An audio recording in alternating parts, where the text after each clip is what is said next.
பிதாவே இறங்கும், ஆண்டவரே.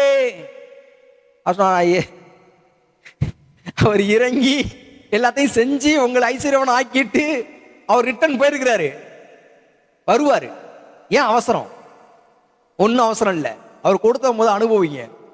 அவர் ஐஸ்வர்ய சம்பன்னரா இருக்கிறாரு. அவர் ஐஸ்வர்யத்தை கொடுத்திருக்கிறாரு, அனுபவிங்கிறாரு. நீ அனுபவிக்கவே இல்லை, அதுங்களை பரலோகம் போகணுங்கிற, விட்டா அவர் இங்க வரணுங்கிற, ஒண்ணு அவர் இங்க வரணுங்கிற, இல்லைன்னா நான் அங்க போகணுங்கிற. இதுக்கு இடையில பூமியில வாழணுங்கிற ஒரு கருசனை கூட உனக்கு என்ன செய்யல இல்ல. அதுக்கான அர்த்தம் என்னன்னா, ரட்சிப்பை நீ இன்னும் அனுபவிக்கவில்லை, ரட்சிப்பை நீ புரிந்து கொள்ளவில்லை. ரட்சிப்புக்குள் தேவன் வைத்திருக்கும் சகல வல்லமையையும் ஆற்றலையும் திறனையும் வெளிப்பாடுகளையும் நீ அடையவே இல்லை. அதுக்குள்ள ஒண்ணு அவர் வரணும், இல்லைன்னா நான் போகணுங்கிற ரெண்டு டிமாண்ட மாத்திரம் மனசுல வச்சுக்கிட்டு ஜெபிச்சுக்கிட்டு கூட்ட கூட்டிகிட்டே வச்சுட்டு உட்கார்ந்துருந்தா, நான் சொல்றேன், தேவன் உன்